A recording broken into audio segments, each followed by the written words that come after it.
going to talk about Lesson 5, which corresponds to and is a continuation of the material that we did in Lesson 1, which involved mostly technique.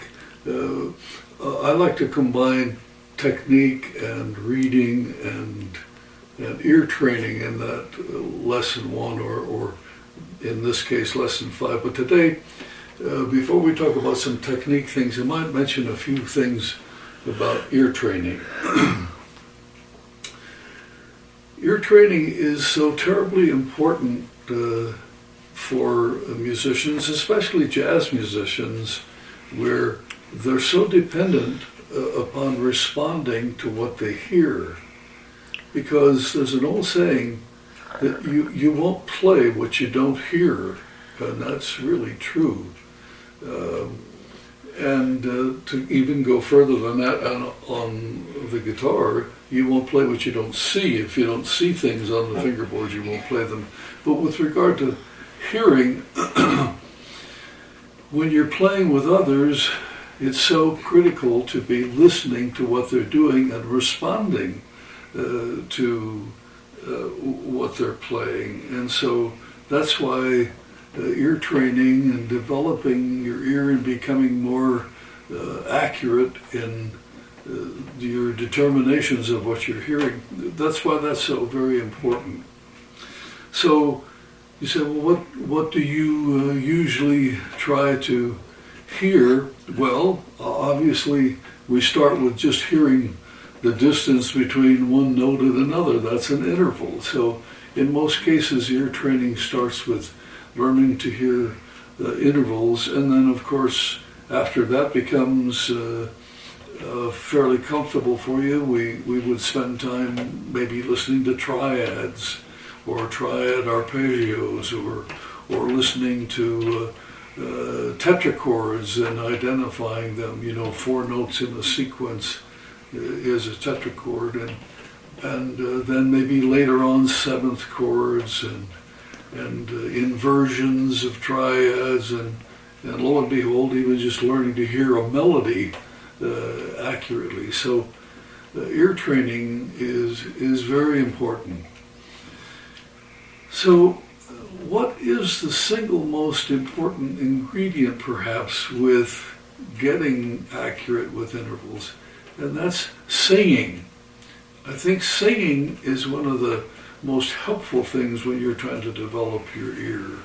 And so I'd certainly recommend that you try to sing intervals, sing triads, sing the things that you're learning. As a matter of fact, sometimes if you're learning the melody to a song and you learn that melody, well then learn to sing with da, da, da, da. You can either name the notes C, F, G, A, or you can just go la, la, la, la. But the idea of singing along with the melody that you're playing is a very helpful thing. But now maybe the first thing that I mentioned had to do with intervals. Here's something that's helpful with regard to learning intervals. I think all of us can sometimes, when we're trying to measure our accuracy, we get a little premature in testing ourselves as to how accurate we can be. And so here's a suggestion.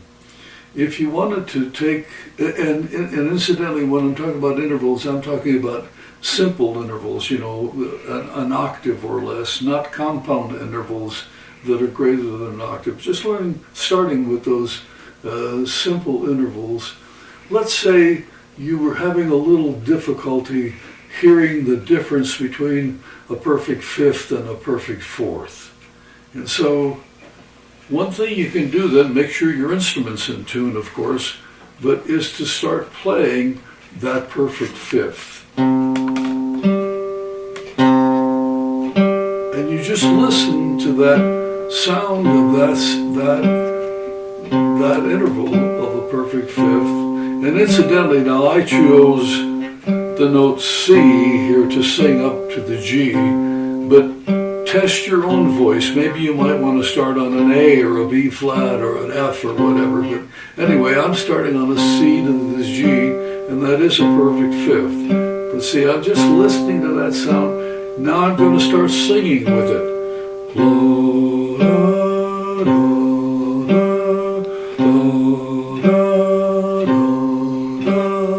da, da, C, G, C, G, C. Now I'm going to stop playing, but keep singing. G, C, G, C, G, C, G, C, G, C, G, C, G. Now I'm going to start playing again. C, G, C, G, C, G, C, G, C, G. Now I'm going to stop singing, but I'll keep playing. C, G, C, G.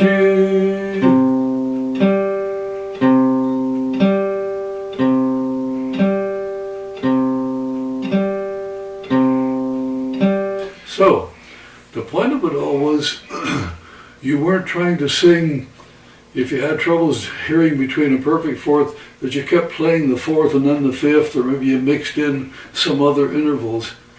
In trying to get better at singing any interval, don't let it compete with other intervals. Single out, as I just did, single out in this case as an example, that perfect fifth. You just keep hearing. The only thing you hear for that day's practice is just a perfect fifth. That's all. And maybe you do that for a week, just nothing but a perfect fifth. Pretty soon that's going to be something that you're getting accurate at. There's an instance or an experience that I like to share with people about developing their ear. Years ago there was a theory teacher at a college, and the class met on Tuesday and Thursday, or Monday, Wednesday, and Friday, I forget it. But anyway, the first day of class, he said, everybody get a tuning fork, an A tuning fork. And so every once in a while in the lesson, in the class, he would sound that fork, and then he'd say, okay class, sound your A fork. And so that everybody would sound that fork. And that went on for the whole semester. When the last week of the semester came, he said to the class, okay, sound that A. Don't sound the fork, just sing that A. And the whole class could just sing that A without benefit of the tuning fork. What was the point that I'm trying to make with that? The repetition of just hearing that same note over and over again starts to finally be absorbed in your hearing experiences. So anyway, that's just a suggestion as getting started with some ear training. We'll come back to that subject as time goes on and add other things to it. Let's return to some of the things that we talked about with regard to technique exercises. And in lesson 1, we talked about just playing open strings with the right hand. And that can sometimes be kind of boring, it's only those 6 notes that you can play. But to repeat some of the points from lesson 1, the moment we put our left hand on the fingerboard, that's where our mind is. We're thinking about the left hand, in which case we take the right hand for granted. So, if we can practice just open string exercises, it helps us to be able to rely on our right hand as being accurate. And so here's another exercise. I know we did tremolo exercises in lesson 1, but here I'm just going to play, say, the 1st, 3rd, 5th, 6th, 4th, 2nd, 3, 5, 6, 4, 2. So if you do that for a while, see if you can be accurate. So that's all I'm playing, are just those open strings. Or might start, maybe I might start 2, 4, 6, 5, 3, 1, 2, 4, 6, 5, 3, 1. Now, I might also employ the principles of consecutive picking to that. So if I play the downstroke with the first string, I'd want to play the next two open because I'm heading in a 6th string direction. And then likewise the 6th string would be an upstroke, but the 4th and the 2nd would be downstrokes. So let me play, not talk there, and just, so this is down, up, up, up, down, down, up, down, up, down, down. And notice I'm playing it fairly slowly. That's another thing that I think all of us can be guilty of at times. We're so eager to see if we've really got something under our fingertips, and so we want to bring the tempo up. Sometimes just very deliberate, slow practicing until you really feel that it's comfortable. Let the speed kind of come about naturally instead of forcing that too early. And if you do want to measure speed, think about it as kind of a threshold. Like you say to yourself, okay, this is the very fastest point that I can go. Then back down a little bit underneath that point so that you're, so to speak, pushing that threshold up rather than trying to play faster than you are capable of, or in a manner of speaking, trying to lift or pull the threshold up. That doesn't work. Keep the practice just a little bit below that fastest spot if that's what you're testing when you're trying to develop the speed. Another thing that you might do with open strings is to just simply play. I'll play first, second, third, fourth,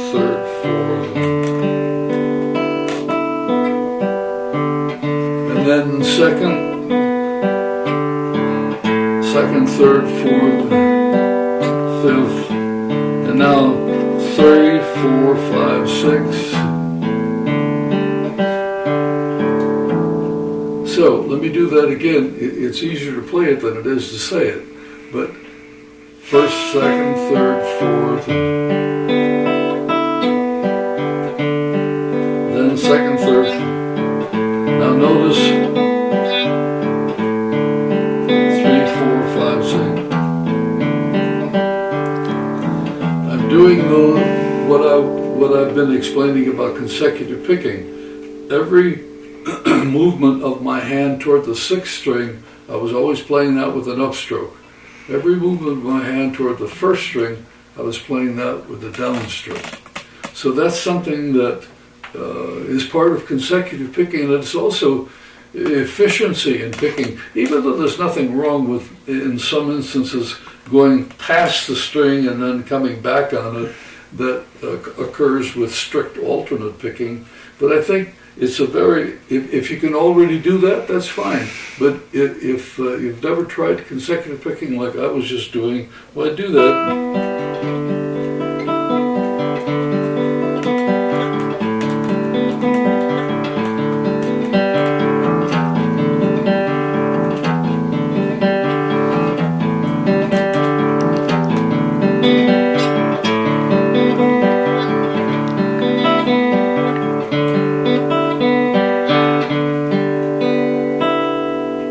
Okay, now let's move on to something that we did the last time with gymnastics, where I was having you play each finger with every other finger.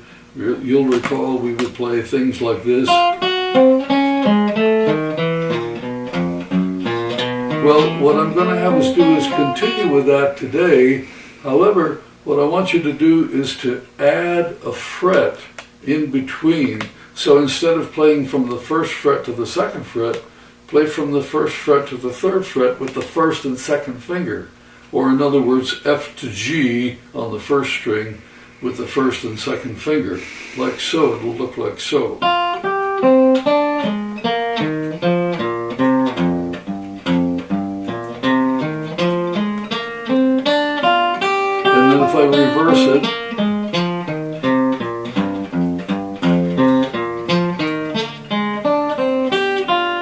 is that? Why would we want to do that? Well, to try to get as flexible as we can be with this sort of a hand position, because sometimes when you're playing things, that first finger has to play the note that it should play if you're 4 fingers in a row, as well as that note that you play when your first finger extends, or sometimes it's the little finger.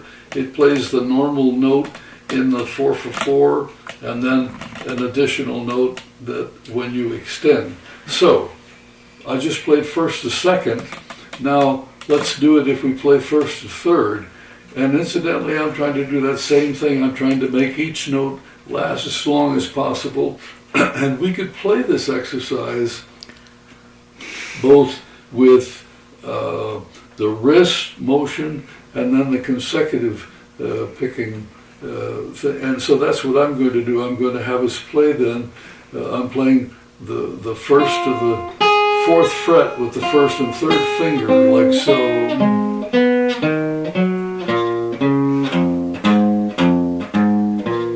So now I'm getting to feel that stretch. There's 3 to 1. So it just gives you a good opportunity to get your fingers, each finger with every other finger where you're having to stretch. Now, if I do it with the 1st to 4th finger, I'm playing the 1st finger and the 1st fret and the 5th fret, like so. And again, I'm striving for that long sound out of each note. Here's 4 to 1.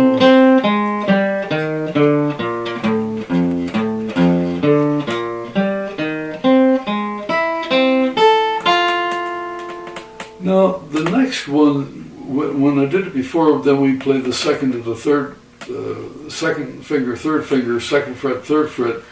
When we play the 2nd finger and then the 3rd finger on the 4th fret, at least for me, this is one of the hardest ones to try to get that longer sound out of the notes, but it's very beneficial. And then I might reverse it. If nothing else, it certainly helps to stretch those 3rd and 2nd fingers. However, I have to admit that formation of the hand with playing melodic things occurs very, very seldom. However, it's occurring all the time with chords. Well, not all the time, but often with chords. Like if I played, just this C minor 7th first inversion, or if you E flat 6th, the root position. But notice, see the distance there between my fingers. That's why that exercise kind of helps that. Now, continuing from there, I might play the 2nd finger to the 4th finger, like so, and this also is a pretty good stretch. But sometimes that sort of a situation melodically might occur, so it's good to do that in this 4th to the 2nd, but the 5th fret to the 2nd, 5th fret to the 2nd fret. And then last here, I'll start with the 3rd fret with the 3rd finger to the 5th fret with the 1st finger, because that formation, that does occur quite frequently, so we ought to feel comfortable with that. Again, trying to get as long a sound as we can out of each of the notes.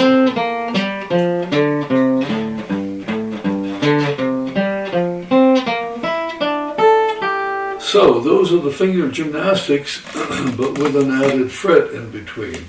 Now you might say, oh my goodness, I can't get that stretching. Well, don't start in the first position. Start maybe up here with it. If you're saying,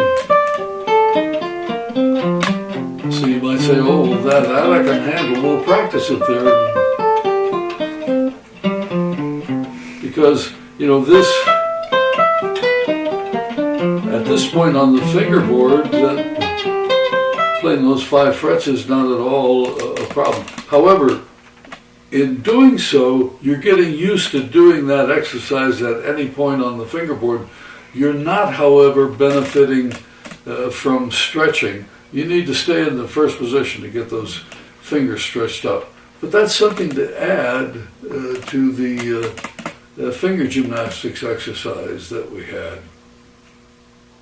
Now I'd like to turn attention to another exercise that I just call consecutive picking exercise, and I'm going to play some chords here on the first group of 4 strings. I tend to use the nomenclature that George Van Eps used. The first, second, third, and fourth strings he always called the first set of 4. The second, third, fourth, and fifth, the second set of 4. The third, fourth, fifth, and sixth, the third set of 4. So I'm starting on the first set of 4, and I'm going to first play these chords, and I'll tell you what they are, and then show you what I want you to do with the pick. Here's an F major 7th, an F dominant 7th, an F 7th flat 5, and then an F minor 7 flat 5. Then when I move my little finger here, I'm back to a major 7th. So the sequence is major 7th, dominant 7th, major 7 flat 5, minor 7 flat 5, major 7th, dominant 7th, dominant 7 flat 5, minor 7 flat 5, and so on as you go down the board. But now this is what I'd like us to do, to think about 4 downstrokes followed by 4 upstrokes, and try to make them as even as you possibly can. Probably the trickiest part is the turnaround from all downstrokes to all upstrokes. So if I do this nice easy tempo, and incidentally, all of the strokes that I'm making in both directions are all rest strokes. As you'll recall from lesson 1, a rest stroke is where you come to rest on the adjacent string. And so this is almost harp-like, the way you would drag your fingers over the strings of a harp. I'm doing this with the pick. And so you can stay on that F major 7th a while and get so that you're feeling comfortable with it. And at some point you might say, okay, now I'll do the F 7th. You play that one for a while and then move to the flat 5 and play that one for a while, and then the minor 7, and then maybe the next major 7th.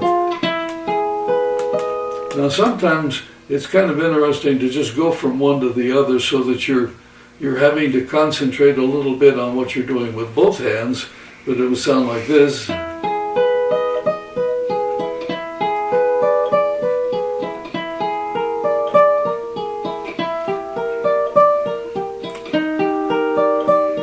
You want a nice long sound, all the notes get full value.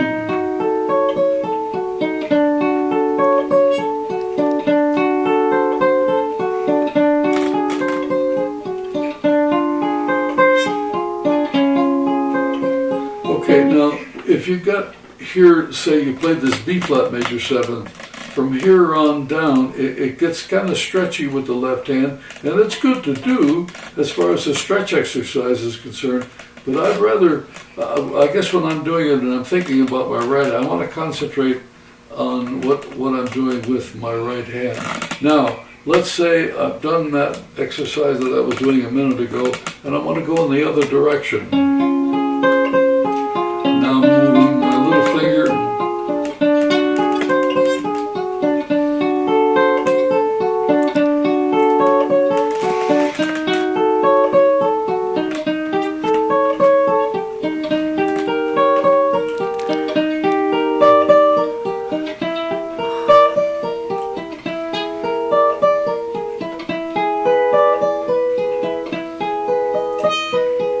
So on. So, admittedly, you have to concentrate on what you're doing with your left hand, but if any one of those chords that I was playing in the positions is troublesome, well, don't move your fingers. Just stay on that and practice that one thing until it feels comfortable.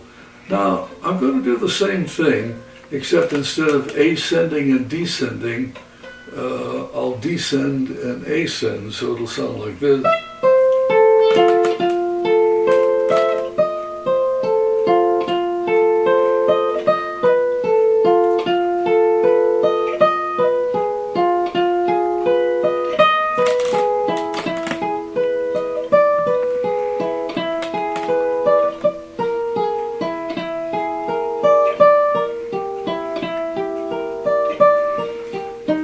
And then again you could go in the other direction and try this exercise at different tempos, very slow tempos, and again think about your threshold. Don't try to be going faster than what you should be doing, but maybe try it at a little brisker tempo than you would use if you first do the exercise. So, excuse me.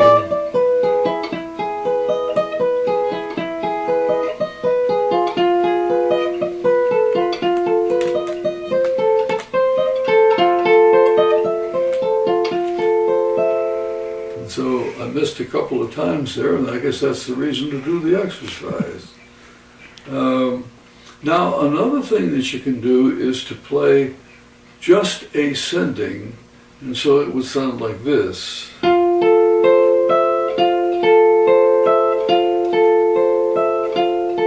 I can just stay on that F major 7th or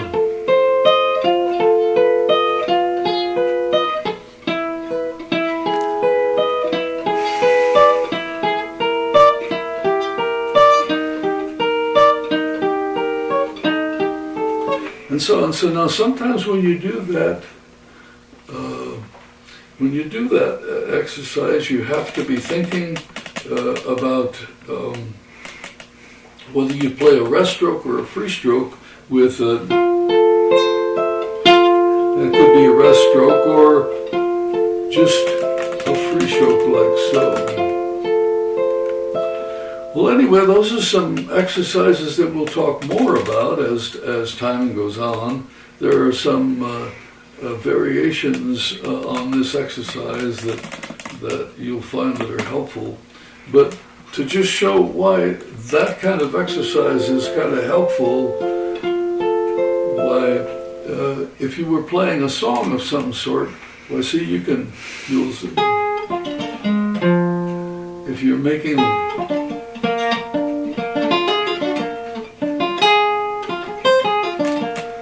that kind of a movement with your hand, that's definitely related to that. So that if you played, well, I'm slurring some of the notes, but if I just like I was doing here, so it's something that you hear often. So that's why that exercise is important. Incidentally, you would want to do it on not just the first 4 strings, but the middle 4, the second set of 4, and the third set of 4. You get some different chords, but the idea is still the same. Or like I was doing there before, where I'm just playing ascending.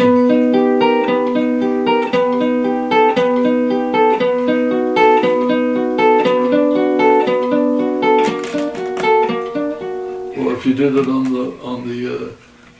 the third set of 4, so here's just an augmented chord.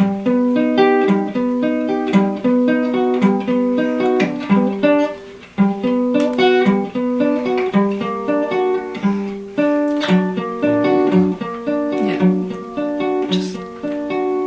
So if we were doing that with employing that with a song like Charlie Parker's Now's the Time.